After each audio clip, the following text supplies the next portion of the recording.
Assalamualaikum warahmatullahi wabarakatuh. Waalaikumsalam warahmatullahi wabarakatuh. Alhamdulillahilladzi khalaqal insana fi ahsani taqwim wa atammahu bil aqlis salim wa arsyadahu bi bi'tsatir rusuli al munazzal alaihimul wahyul karim. Wassalatu wassalamu ala khairi khalqih alladzi yu'tamadu bi aqwalihi wa af'alihi Sayyidina Muhammadin wa ala alihi wa ashabihi. Amma ba'du, faqala Allah ta'ala fil Qur'anil Karim, a'udzu billahi minasy syaithanir rajim, wa alqaitu 'alaika mahabbatan minni wa litusna'a 'ala 'aini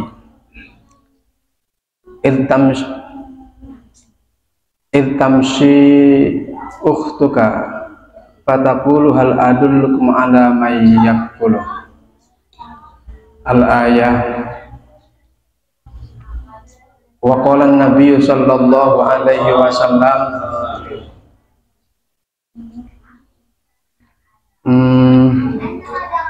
man salaka tariqan yaltamisu fihi ilman sahhalallahu lahu tariqan ilal jannah.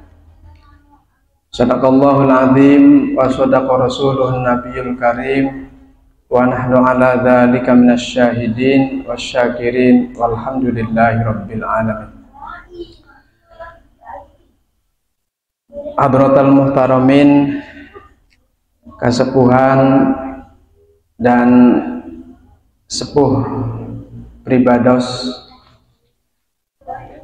para guru, para kiai, para ustadz, para bapak-bapak jamaah pengajian yang saya muliakan. Alhamdulillah, pada malam hari ini kita bisa bertemu kembali di rutinitas kita ngaji malam Sabtuan. Semoga ini menjadi amalan kita yang bisa menggugurkan kewajiban kita, bisa menyelamatkan kita, dan bisa membahagiakan kita di dunia dan akhirat. Karena ngaji itu katanya Pak, ini makalah dari ulama, at-tafaqquh fid din aw wa alamatun wal alamah wa alamatu husnul khatimah at-tafaqquh fid din aw kama qala. Jadi cirinya orang berbahagia, orang yang masuk surga, itu cirinya adalah husnul khatimah. Nah, husnul khatimah itu cirinya adalah mau ngaji. Jadi kita yang mau ngaji ini lagi menyeting, lagi mendesain diri kita untuk menjadi orang yang pada akhir hayatnya dikaruniai oleh Allah dengan husnul khatimah. Kalau sudah husnul khatimah, maka alamatnya insya Allah dia akan menjadi penghuni surga. Amin ya rabbal alamin. Sholawat serta salam. Pertama-tama marilah kita panjatkan puji syukur kehadirat Allah Subhanahu wa taala yang atas segala nikmatnya kita bisa mengenal Allah, bisa mengemani Allah, bisa menyaksikan kekuasaan Allah. Itu adalah berkah daripada kita diberikan hidup. Makanya Allah dawuh di Al-Quran, wa ma khalaqtul jinna wal insa illa liya'budun. Tafsirannya ay illa liya'rifun. Tujuan kita diciptakan oleh Allah itu agar Allah itu pengen dikenal. Kuntu kangzan makhfiyan fa uridu an u'rafa fa khalaqtul khalqa liya'rifuni. Dulu yang ada itu cuman Allah. Semua ini tidak ada, makhluk alam semesta ini tidak ada. Allah adalah satu-satunya yang ada, maka dialah yang disebut dengan wajibul wujud, wujud mutlak, wujud satu-satunya yang ada. Allah pengen dia ini diketahui keberadaannya, bahwa dialah satu-satunya yang ada, dialah yang wajibul wujud. Kalau kita wujudnya wujudan, namanya mungkinul wujud, wujud yang relatif, wujud yang mungkin. Tadinya tidak ada, kemudian diciptakan, jadilah ada. Nanti setelah itu kita tidak ada lagi. Wujud seperti ini namanya wujud-wujudan, ada-adaan. Ada karena diadakan. Beda dengan Allah, kalau Allah adanya hakiki, tanpa diwujudkan. Nah, Allah pengen dia diketahui keberadaannya, dikenal. Siapa yang mau tahu kalau segalanya tidak ada? Cuman Allah doang. Maka supaya Allah itu diketahui bahwa dialah satu-satunya yang wujud, Allah fauridu an u'rafa, dia ingin dikenal, diketahui. Kemudian apa? Fa khalaqtul khalqa. Kemudian Allah menciptakan makhluk alam semesta ini, termasuk kita. Agar supaya apa? Liya'rifuni, agar supaya mereka mengenal aku, kata Allah. Maka di ayat tersebut, wa ma khalaqtul jinna wal insa illa liya'budun, diciptakannya kita itu agar supaya kita kenal Allah. Kalau sudah kenal Allah, baru setelah itu liya'budun. Tidak bisa menyembah kalau kita tidak kenal. Maka ada pepatah bilang, tak kenal maka tak sayang, tak sayang maka tak cinta. Maka awal dari cinta itu, awal dari iman itu, awal dari kita bisa menyembah Allah itu adalah kenal dulu. Nah itu tujuan diciptakannya kita, diciptakan oleh Allah. Makanya berkah hidup ini, Pak. Nges miskin-miskin sabodo teuing. Yang penting kita iman kepada Allah. Jadi sebenarnya puncak prestasi hidup kita ini sebenarnya apa? Sujud, mengimani Allah, ibadah kepada Allah. Duit, kekayaan, kemewahan, bikang, kedudukan, itu mah prestasi semu, pencapaian yang tidak hakiki. Kedengdi ke leungit. Tapi sujud kita, iman kita, itulah yang akan menyelamatkan kita, membahagiakan kita. Itu makanya biarlah jadi orang miskin, nggak punya apa-apa, tidak masalah, tidak jadi apa-apa, oke. Yang penting kita iman, yang penting kita berilmu, yang penting kita bisa sujud kepada Allah. Itu keren, itu prestasi terbesar hidup kita. Maka jangan pernah kecil hati, walau bagaimanapun keadaan itu. Bapak-bapak, ibu-ibu, ibu-ibu, enggak ada ya?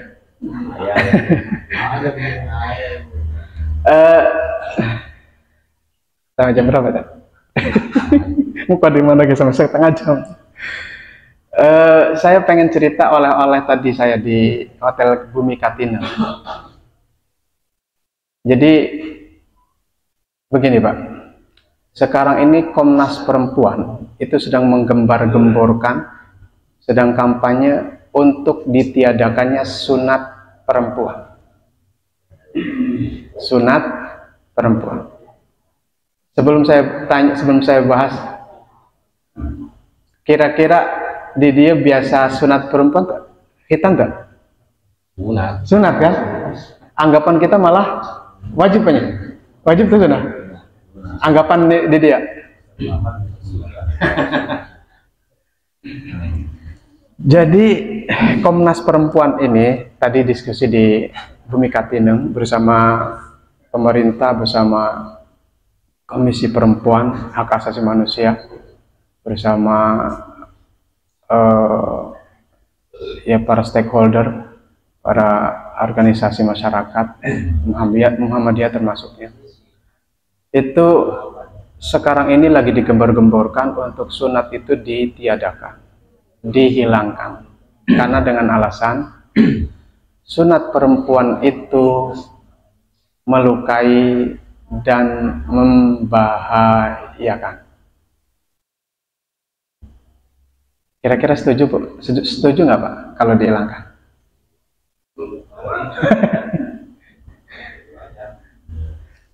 Setuju tuh menghilangkan? Begini, sunat itu diadakan, itu kan dimulai dari ketika Kanjeng Nabi itu hijrah ke Madinah. Itu Nabi mendapati tradisi perempuan di sana itu khitan, sunat. Nabi tidak melarang, juga tidak mewajibkan, mengharuskan, tidak juga menyuruh, membiarkan saja.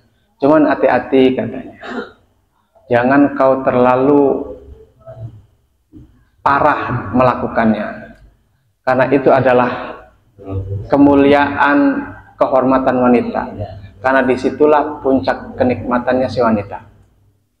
Jadi begini, Pak, wanita kalau tidak disunat pun ada jorok sedikit, itu akan memiliki libido yang tinggi, syahwatnya tinggi, hipat gede. Mata ke masalah nanti lamun umpama tadi sunat, iya orang sehebat-hebatnya orang paling gak kuat ngan sakali nggak sakit mah leles kayak nunggu hudang di 2 pede eta orang. Sementara wanita dia mampu berkali-kali, bahkan bisa melayani 100 kali pun. Andaikan tidak disunat, Pak, daik pamajikanan nuntut hayang di. Sementara orang dituntut untuk bisa memuaskan, menyetarakan. Lamun maneh pas aing kudu puas. Nah, makanya lamun umpama disunat, dikhawatirkan libidonya akan tinggi, muncak, hiper, dan itu akan menghilangkan keharmonisan dan kebahagiaan rumah tangga. Itu kalau disunat. Malah di beberapa daerah yang tropis, panas, apalagi Arab Saudi, kecenderungan wanita untuk lebih memiliki libido tinggi daripada daerah yang sedang, beriklim sedang, itu lebih tinggi. Dan apalagi punten ada jorok sedikit, wanita itu, Pak, punten, kalau si etanal lebih gede, lebih parah deh, Pak, etanal lebih wajib disunati. Matake naon dengaran sunat, naon sunat eta? Sunat itu khafdul banat, khafdun nafs, artinya naon? Mengurangi libido hasrat seksual wanita agar supaya standar normal dan bisa dikendalikan. Eta. Matake, tapi Nabi cicing baik, tidak mengharuskan, tidak mengajurkan, tidak melarang, tidak. Tidak. Walaupun Nabi sendiri untuk anaknya Siti Fatimah itu tidak menyuruh sunat. Maka sebenarnya sunat itu ta'abudi apa tradisi. Kalau Bapak benar-beneran mengikuti madhab Syafi'iyah, hukum madhab Syafi'iyah itu secara jumhur itu hukumnya wajib. Wajib. Seperti yang dikatakan oleh Imam An-Nawawi, wajib. Tapi ada juga sebagian ulama yang tidak mengatakan wajib, malah sunnah, malah namanya makrumah, fadilah saja. Nah, yang menyebutkan itu diantaranya adalah Imam Ibnu Hajar Al-Asqalani. Kita lalu memakai pendapat yang mana? Itu loh masalahnya. Kalau diwajibkan masalah, Pak, di kita tidak semuanya sunat. Kalau wajib, kadosaan, Pak, kadosaan. Kalau dihilangkan atau masalah oge, karena itu tradisi yang sudah dita'abbudi. Matake naon status hukumnya? Fadilah, makrumah. Itu akan lebih bisa untuk menjadikan wanita itu sesuai dengan fitrahnya, bahwa wanita itu sifatnya nerima, sifatnya itu pasrah, sifatnya itu ya pokoknya tidak banyak nuntut. Kalau tidak disunat nuntut Pak, dan itu beban kita. Kalau udah sampai kita anak ayah, karena kita wajib untuk membahagiakan wanita. Sementara wanita tidak bisa puas dengan cuman itu. Nah maka begini, mereka menuntut untuk dihilangkan. Jangan, kalau dihilang bahkan sampai mengharamkan, mewajibkan juga. Saya kurang cocok. Lebih baik kalau tidak sunnah, fadilah saja, makrumah. Nah maka nanti lambat laun Pak, pengumuman itu, kampanye itu akan sampai ke kita. Karena gencar, Lebak sudah datang, sudah di ini, karena Lebak dianggap sebagai daerah yang terparah dalam pelaksanakan khitan perempuan. Padahal Lebak tidak masalah. Coba sunat itu doang nindik Pak. Masalah mereka, kenapa itu dilarang? Katanya menyakiti. Tidak ada tujuan medisnya. Kalau tidak ada tujuan medisnya, kenapa mereka mau ditindik kan? Apa tujuan medisnya ditindik? Enggak ada. Jadi cara berpikirnya separuh-separuh. Nah maksud saya, nanti satu saat itu akan terjadi ke kita, akan datang ke kita, terserah Bapak. Memang saya juga tidak mempermasalahkan. Saya bilang ini sebenarnya permasalahan yang diada-ada. Tapi untuk saya pribadi, kalau saya punya anak atau mungkin keluarga saya akan merintah untuk sunat. Karena itu lebih mendekati fitrah. Itu lebih kita pasrah kepada agama lah gitu-gitu. Nah, kalaupun tidak sunat ya monggo, tapi kalau sampai mengharamkan ya jangan. Itu Bapak Ibu lagi. Alhamdulillah, mohon maaf tadi agak kelamaan. Saya kebetulan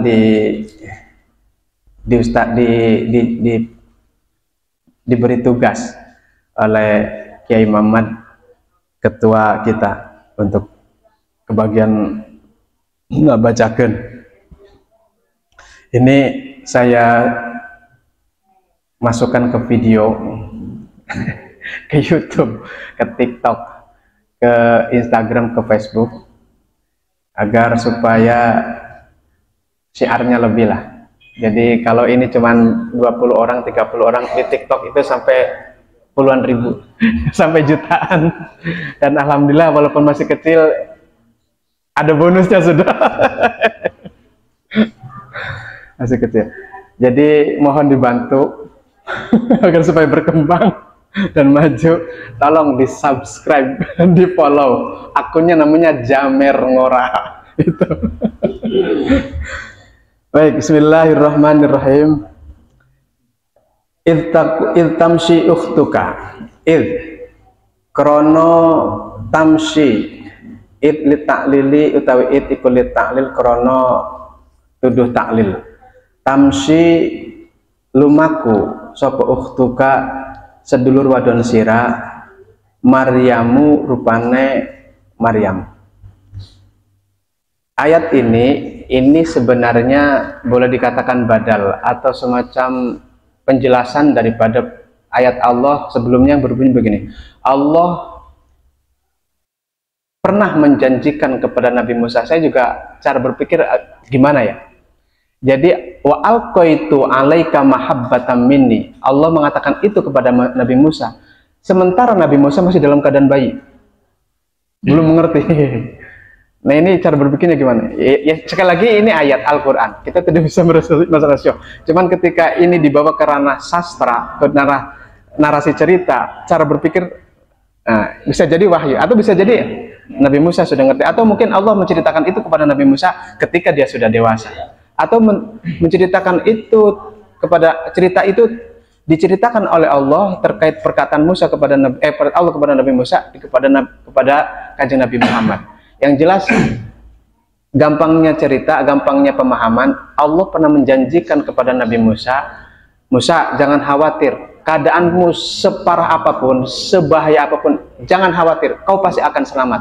Bagaimana caranya? Wa alqaitu 'alaika mahabbatan minni. Aku akan limpahkan, akan aku masukkan rasa cinta kepada setiap orang yang melihatmu, agar mereka mencintai kamu, menyenangi kamu, sehingga kamu akan bukannya dibunuh, bukannya bahaya, malah kamu selamat. Nah itu, wa alqaitu 'alaika mahabbatan minni, kemudian walitusna'a 'ala aini, dan kau selalu ada dalam lindunganku, kau selalu akan aku awasi gitu, akan aku lindungi. Nah buktinya itamshi ukhtuka, kemudian fatakulu hal adulukum ala mayyakulu. Jadi saudaranya itu entah diutus atau memang pokoknya sudah jadi takdir Allah. Itu ketika Nabi Musa ketika bayi dimasukkan ke peti, itu dilarung oleh ibunya ke sungai Nil, itu dimata-matai, diawasi oleh saudaranya. Siapa namanya? Kalau di sini namanya Maryam.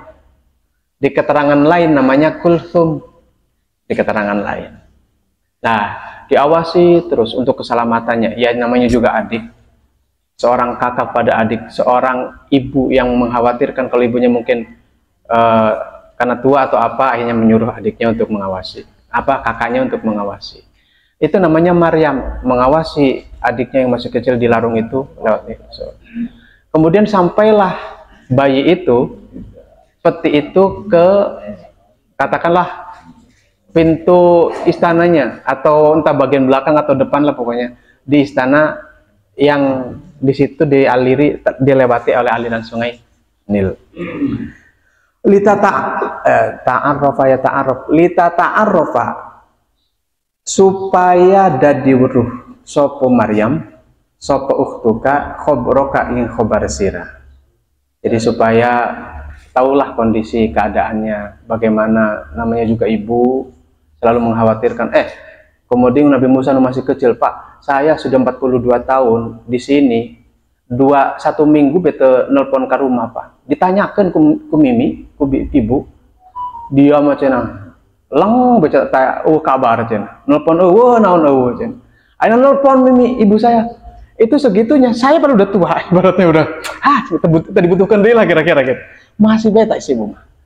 Kemudian masih kecil.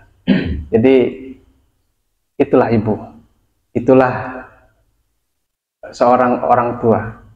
Kita, ibu kita belum tentu seperti itu. Ustaz Muhammad bagai ente dong. Wakad ahdoru. Jadi teman-teman wis ngadirakan sopo ya apa ya, Musa dan keluarganya, ya istrinya, pokoknya bagaimana supaya mereka itu mendatangkan. Waqat ahdur Musa wa alih lah gitu. Marodi'a ing piro-piro wadon kang bisa nyusoni. Wa anta hali utawi sira, bener ya? Iya, keluarga Fir'aun, ali Fir'aun ya. Fir'aun wa alih ya. Tadi Musanya. Musa Fir'aun wa alih itu. Waqad ahdaru di istilah apa ya? Waqad ahdaru teman-teman ngadirakan sapa Fir'aun wa alih marodi ing pira-pira wadon kang nyusoni, wa anta hale utawi sira iku latak balu orang rima sira sadya wahidatin ing susune, bukan airnya tapi susunya, apa payudarane susune wadon swiji minha saking marodi. Jadi ini Allah, hebatnya Allah, cara Allah merawat, mengawasi, melindungi Nabi Musa. Kadang hal-hal seperti ini suka terjadi di manusia-manusia selain Nabi lah ya. Jadi kadang keajaiban itu suka terjadi, maksudnya gitu. Jadi Nabi Musa itu namanya bayi kan butuh air susu sebagai konsumsi makanannya. Dan itu kan seharusnya dari ibunya, sementara tidak ada, maka bisa jadi siapapun yang penting susu oke. Tapi masalahnya Nabi Musa itu tidak mau. Sudah diusahakan, didatangkan berbagai macam perempuan untuk bisa menyusui Musa. Nabi Musa nolak. Satu pun tidak ada yang diterima oleh Nabi Musa. Nah, fatakulu hal adullukum ala may yakfulu. Fatakulu maka ngucap sapa ukhtuka hal adullukum anatah nuduhaken so ingsun ing sira kabeh alaman ing atase wong yakfulu kang ngeramut sapa man ing Musa. Fa ujibat maka den jawab sapa ukhtuka fajaat mangka nekaaken sapa ukhtuka bi ummi kelawan ibune Musa faqobila maka nrima sapa Musa tadya ing payudaran ing susune ummi. Masih dalam janji Allah untuk melindungi Nabi Musa. Ketika sampai kepada di depan pintu istana Fir'aun itu, si peti itu, si bayi itu, lalu jadi ceritanya itu diambil oleh Fir'aun, si bayi itu diambil oleh Fir'aun.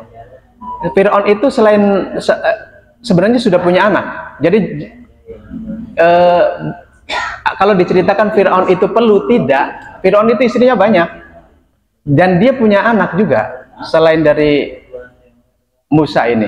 Katakan Musa anak akannya punya anak. Itu dalam keadaan sakit. Dalam keadaan sakit. Ada dukunnya itu yang menyarankan untuk ini sakitnya anak kamu itu bisa sembuh kalau diobati air liurnya Nabi Musa. Air liurnya Nabi Musa. Yang masih kecil itu. Akhirnya apa? Diambil, bener itu. Diambil, kemudian dipeleti, sembuh. Akhirnya, wih iya ya, ajaib nih. Akhirnya dirawat. Diambil lah. Cuman memang iya. Pembisik-pembisiknya itu, atau apa namanya, ya penasehat-penasehatnya itu, Haman dan seterusnya itu. Awas, jangan-jangan bayi inilah yang sebenarnya yang akan mengancam kamu. Yang ditakut-takutkan itu. Yang khawatir. Mau dibuang lagi tuh. Nah sekali lagi seperti yang dikatakan Bapak, inilah kalahnya seorang suami oleh seorang istri. Maka sehebat apapun laki-laki mau jadi komandan panglima, tapi di depan istrinya kuk. Kayak Pak Haji Mumut, gak kepala sekolah, dia aja ke bawahan, di rumah mak ya tak Fir'aun, oh gagah istana nage ya dikelilingi oleh 70 benteng tembok itu 70 apa ibaratnya benteng ya benteng. Setiap benteng itu, setiap tembok itu dijaga oleh 70.000 pasukan. Bayangkan, antara tembok dengan tembok dikelilingi oleh hutan lebat yang diisi oleh binatang buas. Fir'aun untuk keamanannya itu di hadapan pamajikan kik. Ya ampun, oke, aku nurut kan gitu. Itu di depan Siti Asia. Fir'aun itu. Makanya sehebat-hebatnya Fir'aun, dia tetap kalah sama istrinya. Disitulah sejarah berkata, mengatakan bahwa betapapun hebatnya laki-laki, tetap di depan istrinya tidak ada apa-apanya. Sejarah terus berulang sampai saat ini, dan itu terjadi kepada Pak Haji Mumu. Kan sendiri. Kalau saya berani, Pak. Di depan istri saya berani. Saya nggak kalah. Cuman masalahnya istri saya lebih berani. Jadi elewah. Faraja'na ka ila ummika kay taqarra ainuha. Ini juga masih janji Allah bahwa alqaitu 'alaika mahabbatan minni walitusna 'alaih. Walitusna 'alaini. Akhirnya apa? Allah mengembalikan Nabi Musa kepada ibunya lagi. Faraja'na kama kembali akan sapa ingsun ing sira Musa. Ila ummika kemaring ibu sira kay taqarra. Nah ini makanya ada namanya qurratul uyun, Pak. Ya, qurratul ain kan? Suka punya dengar itu, atau mungkin ada anak punya nama itu? Qurratul uyun ini dari taqarra nih, taqarra ain nih. Kaitakor supaya adem, supaya tenang, supaya jadi asalnya takor itu tetap tenang. Ketika bayangannya gini, ketika melihat orang tua saya dulu Pak, petani Pak, kalau pusing-pusing itu kalau datang ke sawah adem Pak, pusing ini legit, itu namanya takor ainu, mata adem katanya, hati tenang gitu, itu namanya qurratul uyun, takor aini itu. Kaitakoro supaya anteng tenang adem gitu, opo ainuha meripate ummi biliko ika kelawan ningali sira. Makanya kita anak kita dinamakan apa? Buah hati katanya ya. Memang seperti itu. Ketika pusing-pusing, makanya ketika ditanya Pak, sebrengsek-brengseknya laki-laki, tapi kalau anaknya sakit, dia lebih memilih anaknya. Laki-laki yang doyan jajan Pak, ketika ditanya, kamu ketika dibandingkan jajan dan melihat anakmu sembuh, lebih bahagia mana? Jawabnya apa? Lebih bahagia anaknya sembuh. Seenak-enaknya, segelis-gelisnya dong tetap masih lu eleh Pak, masih eleh ku anak masih eleh. Makanya anak itu disebut qurratu ain, disebut buah hati. Sayang nu teboga anak eta, buah mata itu. Untuk setengah jam sakit baik, wallahu alam bisawab. Assalamualaikum warahmatullahi wabarakatuh. Itu tetangnya dong. Lalu kenapa kan? Lepusan doi. Entah saya